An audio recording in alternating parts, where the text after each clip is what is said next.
He's a liar. He's a proven liar. You're sort of a pariah in Washington. Some members of Congress, including those in his own party, have called on the scandal-stricken congressman to resign. How do you believe anything this guy says? Yeah. He's lied about everything. Well, and he's not even, it's a wonder that he was able to get away with it, because as we saw in that video and as we've seen in many, he's not smooth. He's not slick.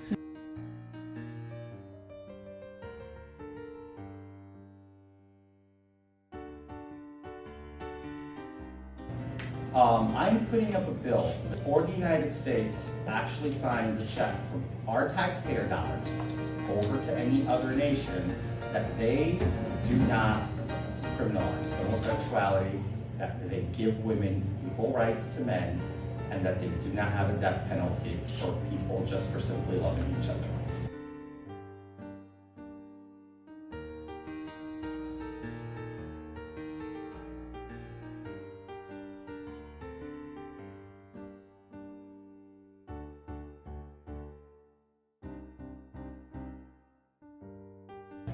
Never have been discriminated for being gay in my life. I've never, ever.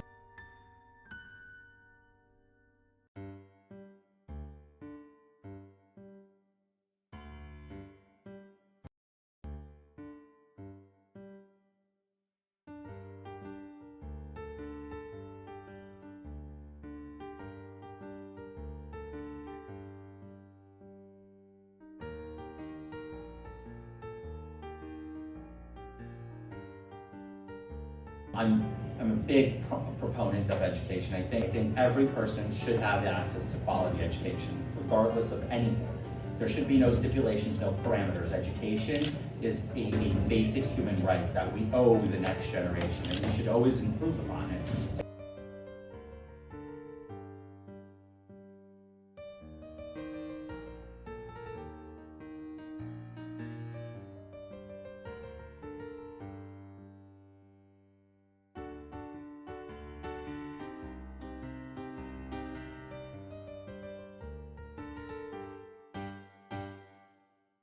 I'm a big proponent of education. I think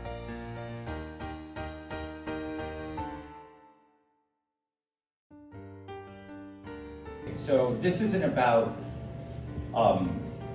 virtue signaling or anything. These are just kind of some of the priorities I have that I think are very important. Very strong conservative opinions. Just like we did in the pandemic, nobody went broke.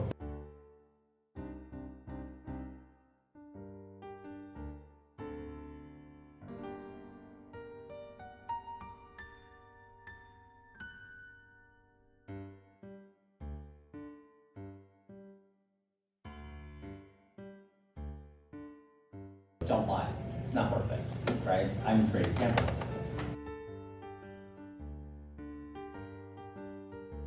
Innocent, never did anything of criminal activity, and I am no mastermind of it.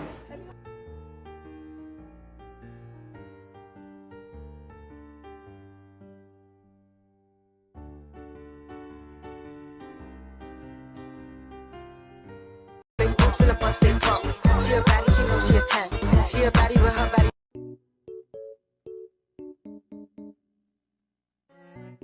Engaging with different types of groups, and something that I've never been scared to talk to people who think differently from me. We were able to get probably one of the most difficult interviews to get in the country, because as you know, I have spoken to a lot of people, but I'm very selective with who I speak to.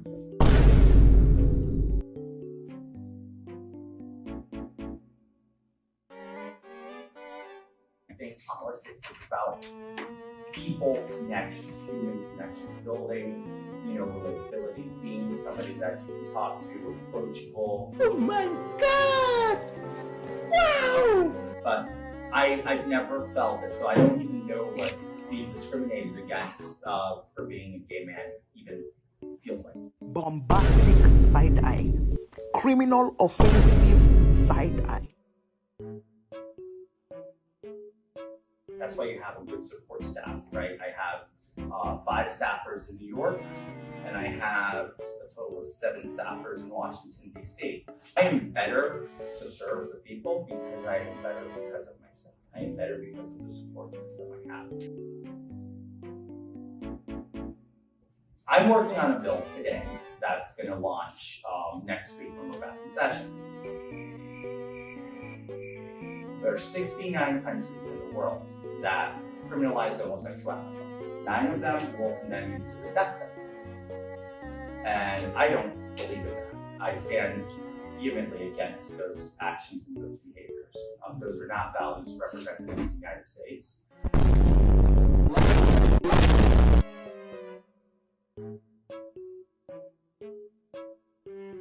I'm putting up a bill that is going to request for a checklist before the United States actually signs a check from our taxpayer dollars over to any other nation.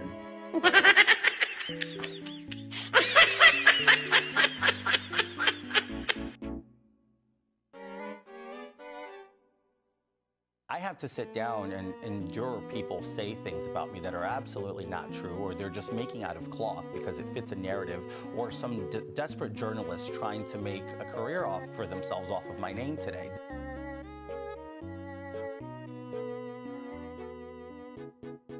No, I don't think lying is excusable ever, period. Right? That there's no circumstance, especially if you're legislating for the American people right now. I am sorry. I'm deeply sorry. I've fielded calls. I've been calling supporters to apologize directly to them. My grandparents survived the Holocaust. They sent me to a good prep school, which was Horseman Prep in the Bronx. But I put myself through college and got an MBA from NYU. I also founded my own nonprofit organization.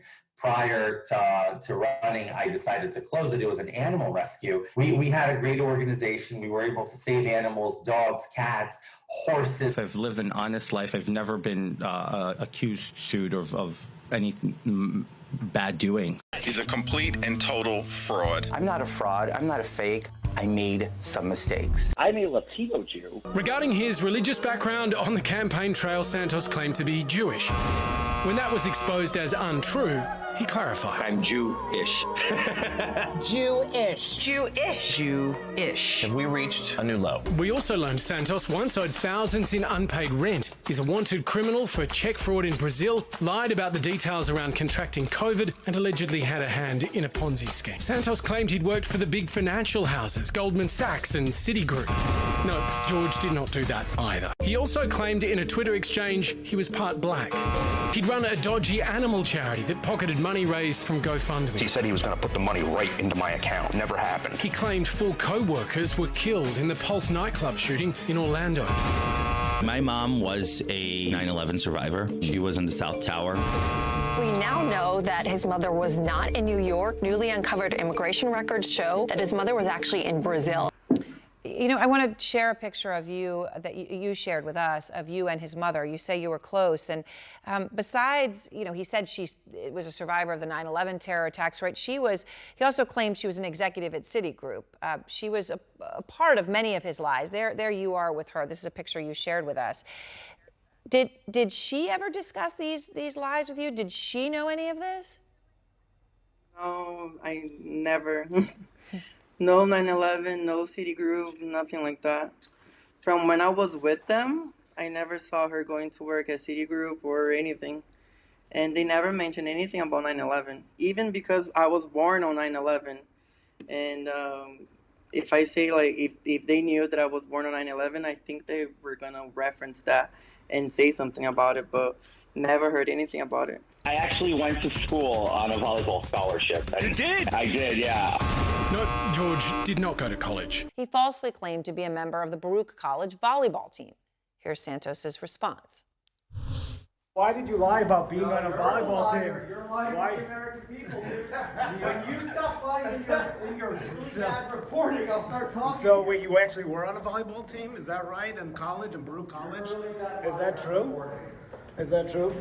Santos not only never attended Baruch College, he also never played on the school's volleyball team. So where did George Santos come up with such an outlandish story? It's possible he ripped off this guy. His name is Pablo Oliveira.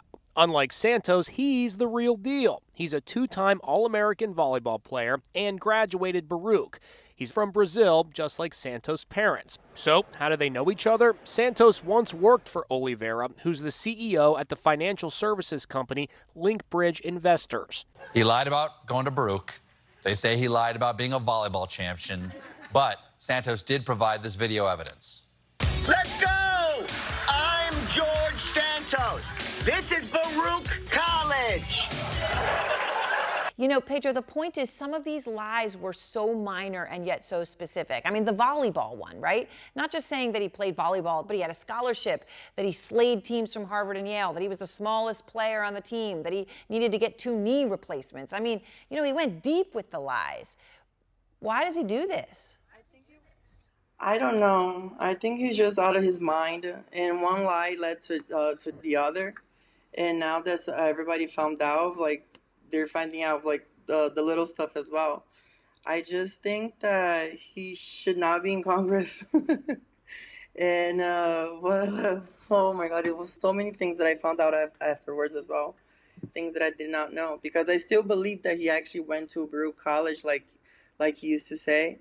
I already knew about the city group that he said that he used to work in, like the investments and such. So I already knew that those were lies, because I never saw him working, actually. But then the other stuff, like the stuff about the Pats, he actually did used to say about the organization, about football as well, that he used to do like, there was another person that also had a pet organization, so they used to have like a little picky fights with each other as well. So, but then I never saw anything going towards it, like charity stuff. When we were together, he never used to do anything. So towards that, so it was. So Pedro, you know, what do you say? Are you surprised he's now a member of Congress? I mean, was that an ambition that he had? He always, what he always looked for was fame and power. That's all he cared about, and he got it. He got the fame of the lies, and he got the power that he's in Congress now. But it's he shouldn't be there. Do you think that he'll ever resign? I don't think so. His ego is too big and too high. He's not gonna resign. If they don't find out something to get him off, he's not gonna do it. Well, the story has gotten so big, right? Everyone is paying attention to it. You know, he's being spoofed by late night shows and other comedians. Here's a clip from this weekend's Saturday Night Live. I don't know if you saw it, but I'll play it for you, Pedro. You lied about your mom dying in 9/11? I think I said 7/11. No. No, you even lied about being Jewish. No, I said I was Jewish. George, people need to know who you are. Okay, well, I am George Santos, Miss DeValder if you're nasty. I graduated on a volleyball scholarship from Baruch Adonai University. FBI, come out of the bathroom. Step out of the bathroom. Hands on your head.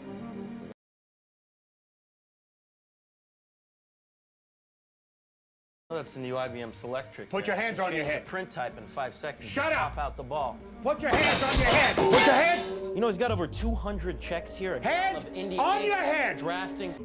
That's not what we're sent to Congress to do. We're sent to Congress to claw back as many federal dollars as you humanly can for the people you represent. You are the spokesperson to represent the repatriate the federal dollars that we sent back to service your area, your constituency. He even has little payroll envelopes addressed to himself. Put it down. Drop it! Relax.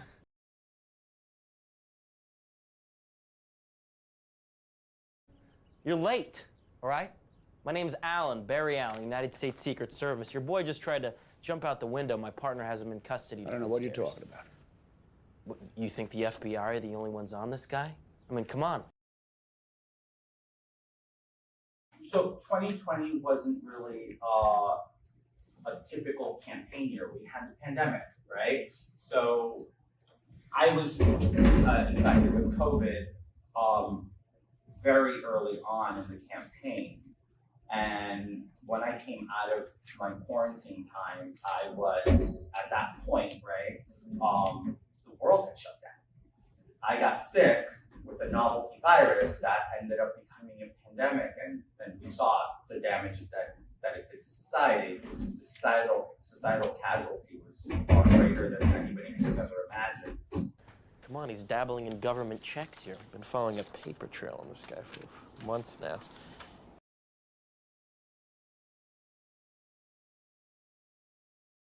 Hey, you mind taking that gun out of my face? Please, really. I mean, it makes me nervous. We see some credentials. Yeah, sure.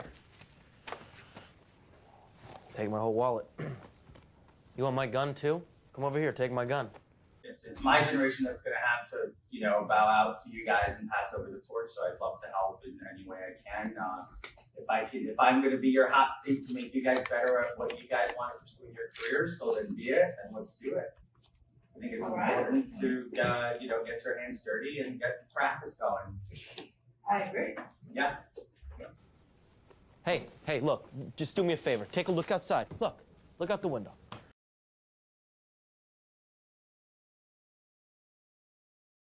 My partner's walking him to the car as we speak. Look. I think we voted on the first bill on the same side of the page recently, was removing our troops from Syria. It was the first time we agreed. I said, yes! So, but she was my inspiration to run for office, because she took out Joe Crowley, Congressman Crowley, who was supposed to be the Speaker of the House. If the Democrats had regained the majority, he would have been Speaker. Is that correct, Mason? He was a leader. No, he was he was the number 2 guy behind But Pelosi had signaled, Crowley to have a shot. in leadership. Old guy almost pissed in his pants when I came through the door.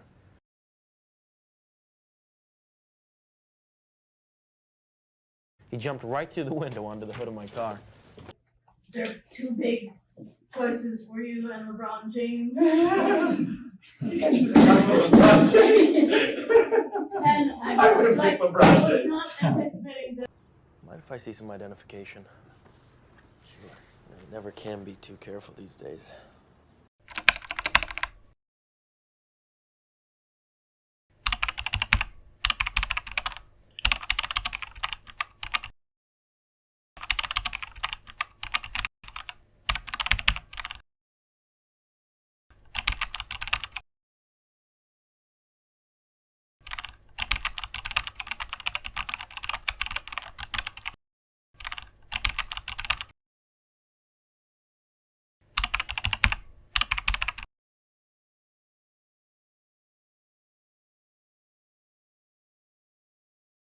A lot of time you're going to see that the jobs are about experience. Oh, we have a position, you have all the qualifications, but you don't have that 2 to 3 year experience that they ask for. And that's because a lot of times people aren't willing to take a chance or a flyer on youth and new raw talent. The first thing to note here is his body language, or really the lack thereof. This is one of the first questions Santos was asked. His persistent stillness, which you will see changes later on in questioning, is most likely an indicator of his nervousness, as he still tries to get a feel of the tone of the questions to come. His answer itself is another way to paint himself as a victim and justify his action. Painting himself as the underappreciated talent, who was overlooked simply because he didn't have the experience. You can campaign on personal life experience. That's what I did. No, he did not.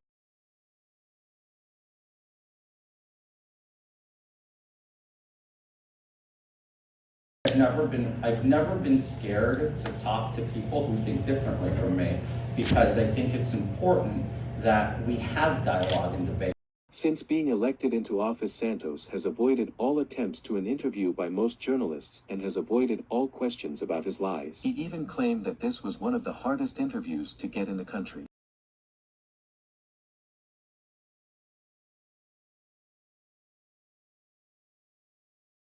That's a great question. It is not easy, right? I'll say this.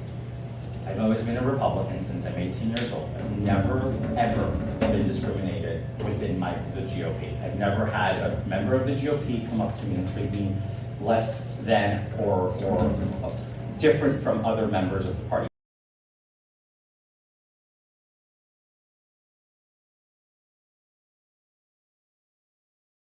Washington, we were left a voicemail. The voicemail was explicit in detail of what was going to happen to myself, my husband.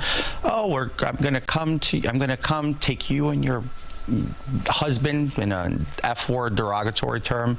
I'm going to bash his brains out, make you wash it with a baseball bat, and I'm going to take it to yours and I'm going to blow up your office.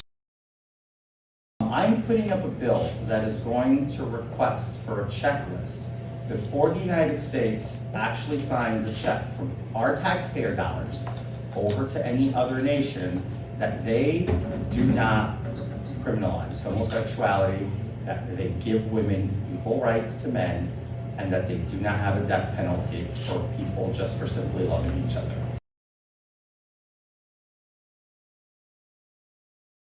The law of the land is people of the same sex can get married. It's not up for debate.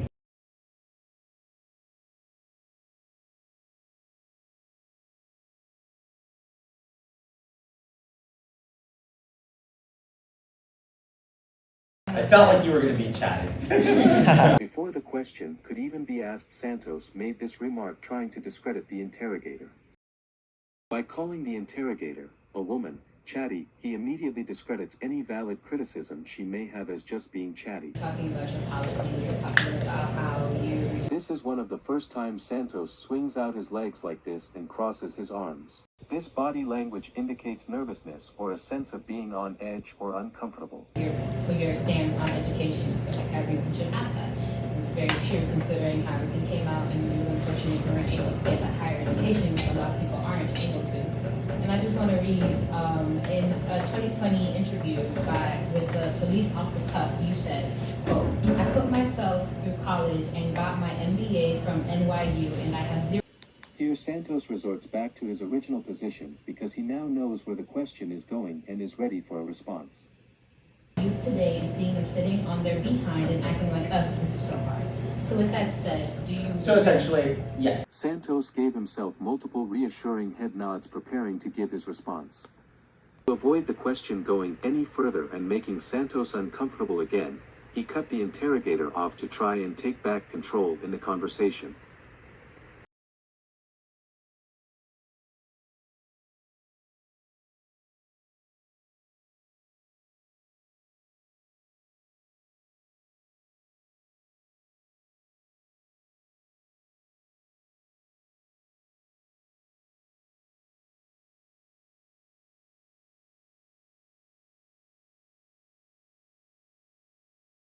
I want to be a real politician. Boogie. What did your mom say about her experience at the World Trade Center on 9/11? What did you remember about it? Were you scared for your mom? I was 13 years old. So my memory of that day is just two airplanes flew into the Twin Towers. Boy, ain't no fucking way, boy. Growing up as a kid who would walk by Trump Tower and look up and say, Mom, one day I want to have a building with my name on it, you know? and I went to business school because of Donald Trump. Wow. I ran for Congress because I thought Donald Trump, if he made it, it was the time for everybody to have an opportunity. First of all, I always thought politics was a club that excluded people who looked like me, who came from the background that I came from, until 2018. Now, I know it's hard for people to even believe what I'm about to tell you, but I've said this very often. The person who inspired me to run for office after she did it, I said, well, if she's doing it, that means it's fair game for all of us, was AOC. And I said this to her. I mean, we disagree on policy all the time, and I think we voted on the first bill on the same side of the page recently was removing our troops from Syria. It was the first time we agreed. I said, yes! So, but she was my inspiration to run for office. Interesting. I am compassionate. I am the one person you can put on your speed dial and say, I just got pulled over drunk driving, or I just got pulled over for whatever, and I will be the idiot that will run towards that bad situation to try to help you. And I care. Like, I care about people, I care about everything, and I absorb too much into myself problems. If you tell me a problem, that problem's not my problem. So I think I overcare, and I think it's equality because it's humanizing. It shows people are human, and I think that's a really important thing in life. And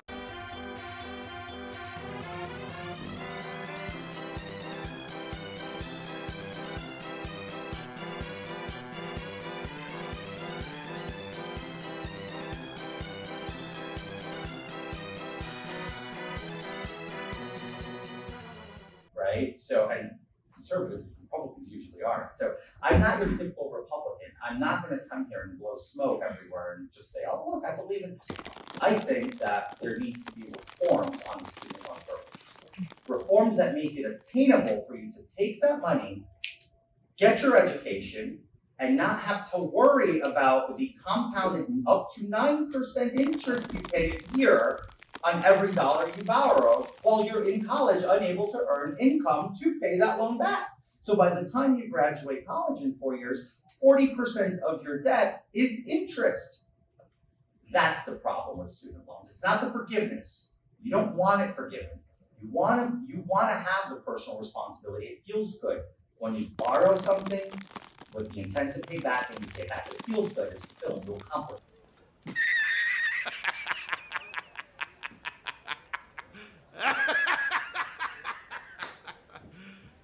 You serious? Why the fuck you lying? Why you always lying? Oh my God, stop fucking lying.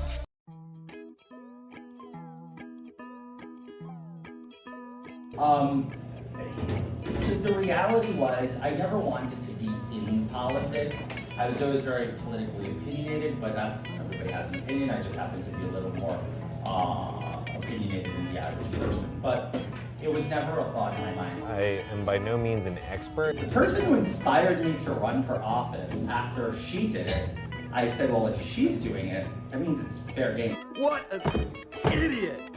Oh, what a loser! I wanted to be a vet. My mom said I'd be broke. I couldn't even afford college. So that didn't happen. That's the problem with student loans. It's not the forgiveness. You don't want it forgiven. You want to have the personal responsibility. It feels good when you borrow something with the intent to pay back and you pay back. It feels good. It's fulfilling. You accomplish something. It's about making that payback almost impossible because of opportunist shark loans that are out there in the masking and calling themselves banks. That's the problem. Don't thank me, I've done nothing for you. Sexual orientation is irrelevant. Nobody cares. Your bedroom is your private conscience. First of all, I always thought politics was a club that excluded people who looked like me, who came from the background that I came from.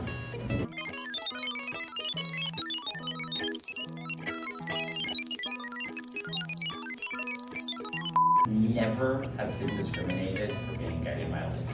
I've never, ever, I'm fortunate, I know that's not the case for everybody, but I've never, maybe it's just the surroundings I keep, the company I keep, where I hang out, but I've never felt it, so I don't even know what being discriminated against for being a gay man even feels like. It's not worth it, don't do it. My life motto has always been, so I'm in my parents, is just work hard, fight for everything we've heard, and just keep going at it. Throw everything. What? Remember that when you're conducting an interview, that is a person you're talking to. And that person has feelings, that person has a life, that person has, a past, and that person, we all do. Nobody is holier than thou, right?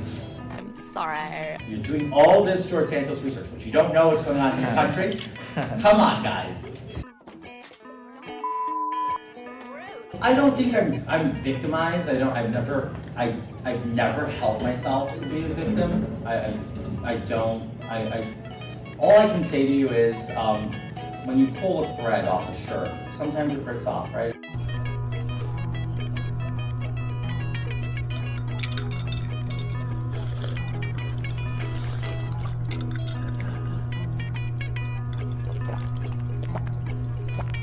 I made a fundamental mistake. I told a lie. I regret that lie every day. And I've made that very clear to everybody. Now, I know everybody likes to cast stones and say, oh, you lied. Sure, I lied about getting a college education. I couldn't afford to finish a college education. Liar!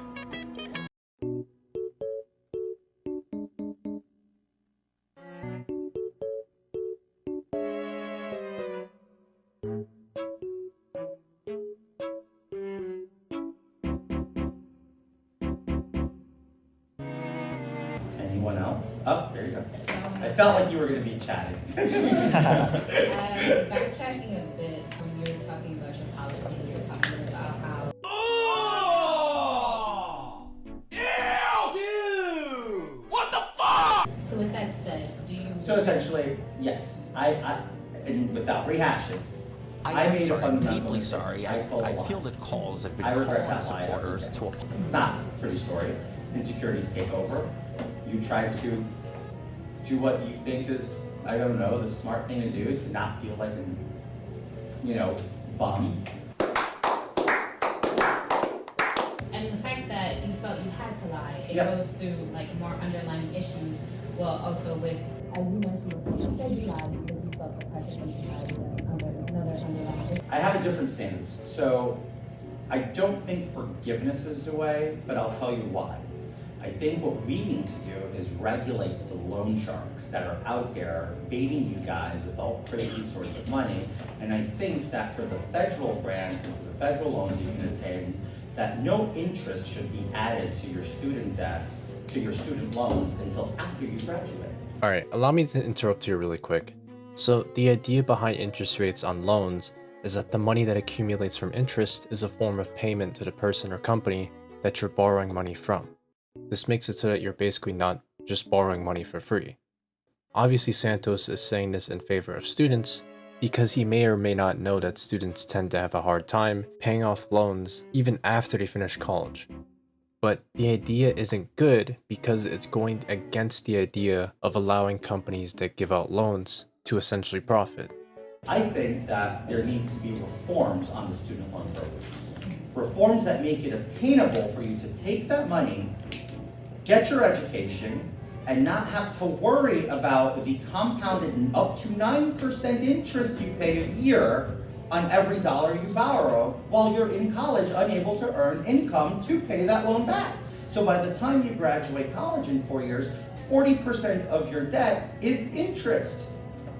That's the problem with student loans. If anything, the interest rates can stay, just make it a lower rate instead so that it's not as severe of a payment for students when they eventually have to pay.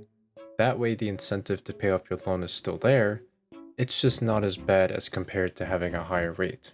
It's not the forgiveness. You don't want it forgiven. You want to have the personal responsibility. It feels good when you borrow something with the intent to pay back and you pay back. It feels good. It's fulfilling. You accomplish something. Not really, because most of the time it feels more like a burden rather than a relief. But go on. It's about making that payback almost impossible because of opportunist shark loans that are out there in the masking and calling themselves banks. That's the problem. That's where the regulation needs to be changed. That's where I think the core issue of our student debt in this country stems from. Because if you were to look at most of these forfeited student loans out there, people who just let it go, 40% of that debt is compounded interest of the lifetime of the loan. You can do the math. I've done the math. So it's stated that all federal student loans are charged with simple interest rather than compound. This makes it so that you only pay interest on your principal amount and don't gradually pay more over time. I'm not sure where he got compound interest from, since that's usually not the case for even private institutions most of the time. But this man is a proven liar, so I don't know. Personal responsibility has to take some sort of precedence here. You sign up for that loan, go through with it, but the loan odds shouldn't be stacked against you. And that's the type of policy that I just co-sponsored on the House floor just the other day and I'm proudly joined. It's a bipartisan legislation, both Republicans and Democrats, and I really hope that in the 118th Congress, we can get that passed, so that students across the country can stop worrying about their compounded interest on their student loans, and they can focus on their education, because if you're borrowing $100,000, by the time you graduate, all you owe is $100,000, not $140,000. That's what it should be. That's how it should be. That's the honorable thing to give you guys a fighting chance to the future. Well, there he goes bringing up compound interest again. I've already said before that it's simple compound interest, so his argument is technically not true here, but the idea he has going is not completely false.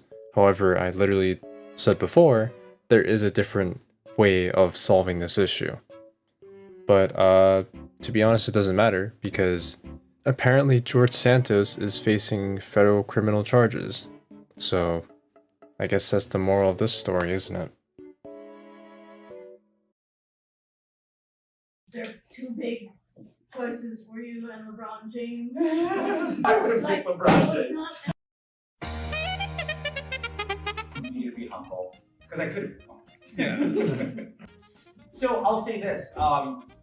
The reality was, I never wanted to be in politics. There are no perks. It's crazy. They're overworked. It's just not optimal, let's say it that way. The problem is, first of all, I don't even know how to talk like politicians, because they love talking in elaborate hyperbole that really goes over people's head. People need to understand what you're saying. I want to go back to when politics was boring. None of us cared. Although, you guys might argue I'm a bit of a performance, and I wouldn't take that as a bad thing. The last pill I swallowed, I think I'm still swallowing it, still somewhere in between, is like the media frenzy. It's a big pill. It's like, I'm still trying to get it to go down. It's in a very animated way. I didn't swallow it, though I chewed it. I do my best to keep it entertaining. The person who inspired me to run for office, hey, was a girl from Bronx. I said, yes! Well, if she's doing it, that means it's fair game for all of us. So, but she was my inspiration to run for office. So my campaign strategy is obviously throw the kitchen sink, throw the bath, throw the baby bath with the water and the baby at it. Can you speak up a little bit, please? Metaphorically, we're not throwing babies, people. That's a metaphor. So that's really the campaign strategy. Just get your education. You know, let's focus on getting our kids super wicked smart. I feel like if more people like me, more people like you, more people, everyday people. So it's everything, all the time, everywhere. I am better to serve the people. Seniors, do you know what Oyster Bay's famous for? That's a great question. Oysters! Nobody knew that. That's fine. These are the projects that I'm focused on. Obviously, there's bigger picture things out there. It's almost bizarre. I'm a United States Congressman. It's crazy. I'm a congressman, and that's my job. I have a very open dialogue between myself. I came to that conclusion. Why did you say all that when you could have just said it like this? It's called the freedom of speech. Love the First Amendment. It will become public soon. I'd say stay tuned to the George Santos saga.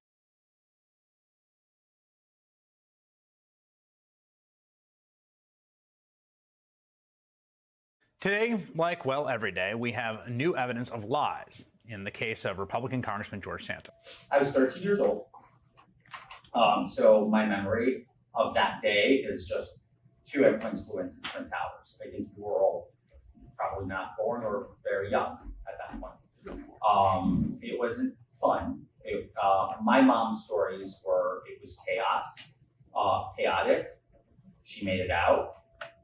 Some of her friends did not, and she survived. I know there's speculation on the internet that like to talk about the whereabouts of my mother. I have made it very clear.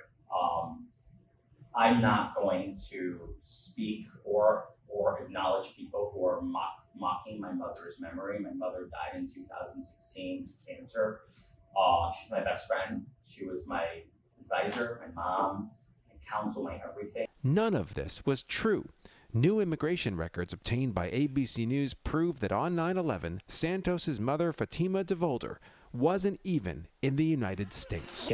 I'm very proud of my grandparents' story. My grandfather fleeing Ukraine, fleeing Stalin's persecution, going to Belgium, finding refuge there, marrying my grandmother, then fleeing Hitler, going to Brazil. That's a story of perseverance.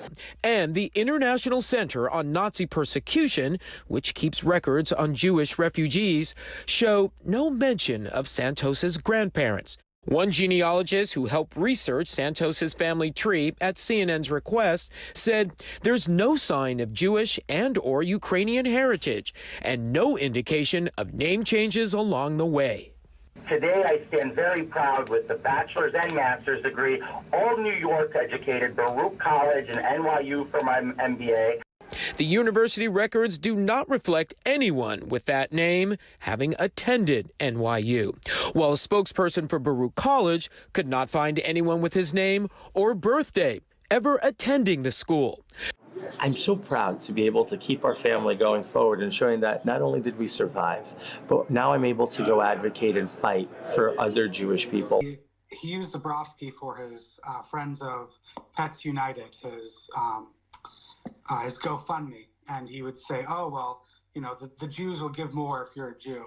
Sick feeling in my stomach when I saw his face. Military veteran Richard Osthoff tells Eyewitness News he recognized the man in the sweater vests as Anthony DeVolder, who back in 2016 claimed to have a pet charity and promised to raise $3,000 for vet bills for Osthoff's cancer-ridden service dog. He did set up the GoFundMe page, but he never forked over the cash.